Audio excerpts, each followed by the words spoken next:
Il se laisse toucher, caresser, tirer les poils, porter la tête en bas par les enfants, instinctif comme lui. Mais il se défie toujours de l'homme, et c'est en quoi il prouve son profond bon sens. N'a-t-il pas, sous les yeux, l'exemple de ce chien que le même Buffon met si haut, et ne voit-il pas par là ce que l'homme fait des animaux qui consentent à être ses serviteurs, et se donnent à lui sans restriction, une fois pour toutes? L'homme fait du chien un esclave attaché, mis à la chaîne. Il lui fait traîner des carrioles et des voitures. Il l'envoie chez le boucher chercher de la viande à laquelle il ne devra pas toucher. Il le réduit même à la condition dérisoire de porter les journaux dans le quartier. Il avait fait du chien Munito un joueur de dominos, et pour peu, il l'aurait réduit à exercer le métier littéraire, à faire de la copie, ce qui pour un animal né libre sous les cieux me paraîtrait le dernier degré de l'abaissement. L'homme oblige le chien à chasser pour lui, à ses gages et même sans gages. Le chat préfère chasser pour son propre compte, et à ce sujet on l'appelle voleur, sous prétexte que les lapins et les oiseaux appartiennent à l'homme. Mais c'est ce qu'il faudrait démontrer.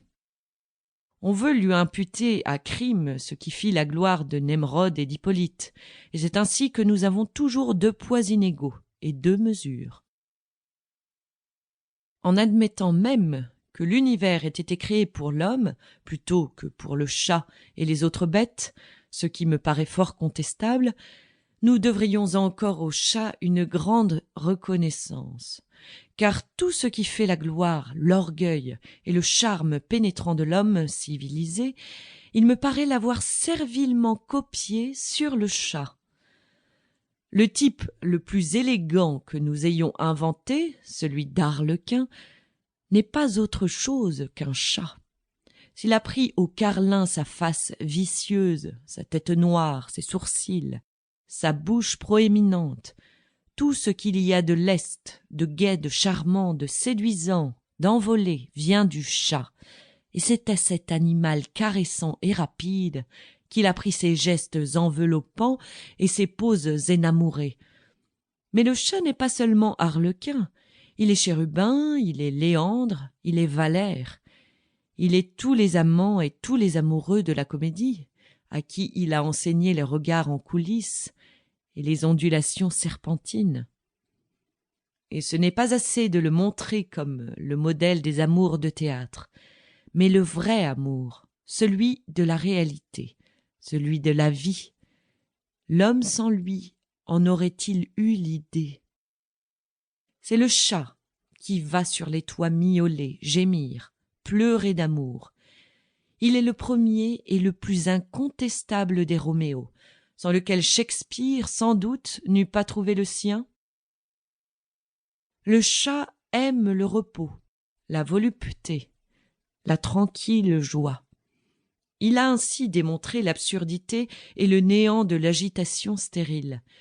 Il n'exerce aucune fonction et ne sort de son repos que pour se livrer au bel art de la chasse, montrant ainsi la noblesse de l'oisiveté raffinée et pensive, sans laquelle tous les hommes seraient des casseurs de cailloux.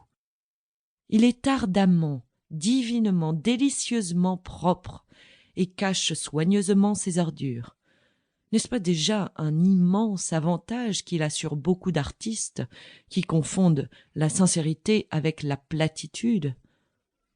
Mais bien plus, il veut que sa robe soit pure, lustrée, nette de toute souillure. Que cette robe soit de couleur cendrée ou blanche comme la neige, ou de couleur fauve rayée de brun ou bleu, car, ô bonheur, il y a des chats bleus. Le chat la frotte, la peigne, la nettoie, la pare avec sa langue râpeuse et rose, jusqu'à ce qu'il l'ait rendue séduisante et lisse, enseignant ainsi en même temps l'idée de propreté et l'idée de parure. Et qu'est-ce que la civilisation a trouvé de plus? Sans ce double et précieux attrait, quel serait l'avantage de madame de Maufrigneuse sur une marchande de pommes de la râpée? Ou plutôt, qu'elle ne... To keep listening to this audiobook, I've left you a link in the description so you can do it, at no cost thanks to Audible's 30-day free trial.